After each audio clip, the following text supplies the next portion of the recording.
নমস্কার। সঞ্জয় দেব শাস্ত্রীর তরফ থেকে সকল দর্শক বন্ধুদের স্বাগত।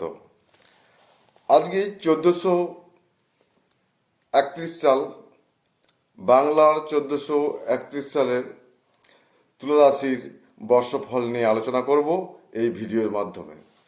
আপনারা ভিডিওটি মন দিয়ে দেখবেন। এবছর গ্রহ সন্নিবেশ অনুযায়ী পারিপার্শ্বিক সম্পর্কের উন্নতির সম্ভাবনা আছে তুলা রাশির। শিক্ষার্থীদের অমনোযোগিতার কারণে আশানুরূপ ফল লাভ করায় বাধা সম্ভাবনা রয়েছে। তবে যারা উচ্চশিক্ষায় যুক্ত সচেষ্ট হলে সুফল লাভের সম্ভাবনা আছে। গবেষণামূলক ক্ষেত্রে ভ্রমণের সম্ভাবনা হবে। পারিবারিক ক্ষেত্রে একাধিকবার সমস্যা হওয়ার সম্ভাবনা রয়েছে। গুরুজনদের স্বাস্থ্যের অবনতির সম্ভাবনা আছে। সাংসারিক ক্ষেত্রে একাধিকবার অশান্তির সম্ভাবনা প্রবল।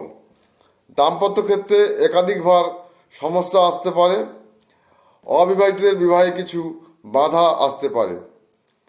প্রণয়মূলক বিবাহের সম্ভাবনা দেখা যায়।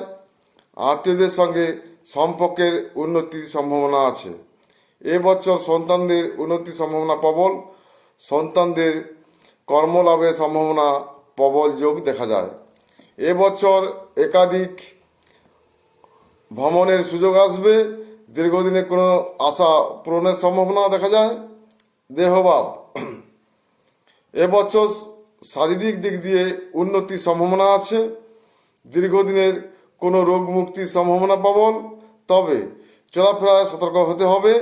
একাধিকবার চোট আঘাতের সম্ভাবনা দেখা যায়। একাধিকবার পেটের রোগে কষ্ট পাওয়ার সম্ভাবনা দেখা যায়। সম্পত্তি, চাকরি, ব্যবসা, এবছর সম্পত্তি সংক্রান্ত ব্যাপারে তুলা রাশির ক্ষেত্রে বলা হচ্ছে এই বছর সম্পত্তি সংক্রান্ত ব্যাপারে মাঝের মধ্যে সমস্যার সৃষ্টি হতে পারে। পুরাতন সম্পত্তি সংক্রান্ত সমস্যা বৃদ্ধি পেতে পারে। নতুন সম্পত্তি ক্রয়ে সতর্কতা অবলম্বন করতে হবে।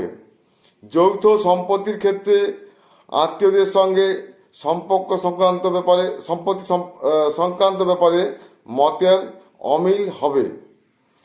বাসস্থান সংক্রান্ত সমস্যা সৃষ্টি বৃদ্ধি হতে পারে। চাকরি ক্ষেত্রে সাময়িক কিছু সমস্যা এলেও উন্নতির আশা দেখা যায়। ঊর্ধ্বতন কর্তৃপক্ষের সহানুভূতি আসার সম্ভাবনা। কর্মপ্রার্থীদের কর্মক্ষেত্রে সুযোগ আছে। চাকরি সূত্রে ভ্রমণের সম্ভাবনা দেখা যায়। এবছর ব্যবসায় আশানুরূপ উন্নতির সুযোগ আসবে। দীর্ঘমেয়াদী পরিকল্পনার সফলতা আসবে। তবে ব্যবসায় অংশীদারদের সঙ্গে সাময়িক সম্পর্কের অবনতি ঘটতে পারে। ব্যবসায় নতুন লগ্নির ক্ষেত্রে সতর্কতা অবলম্বন করতে হবে। পোশাকযুক্তদের সুযোগ বৃদ্ধি হবে। এবছর ভ্রমণের সম্ভাবনা দেখা যায়। ধনভাব, এবছর অসংখ্য অতিরিক্ত অর্থ ব্যয়ের জন্য সঞ্চয় হ্রাস হবে।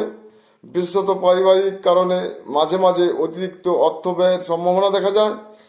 পুরাতন পাওনা অর্থক্ষেত্রে পাওয়ার ক্ষেত্রে কিছু সমস্যা সৃষ্টি হতে পারে। প্রতিকার, নীলা, পোকরাজ, অভাবে লোহা, সোনা, অভাবে শ্বেতবেল্লার মূল ও বামনহাটির মূল ধারণের সুফল পাওয়া যাবে। তুলা রাশি সম্পর্কে আপনারা জানলেন। সবাই ভালো থাকবেন, সুস্থ থাকবেন। নমস্কার।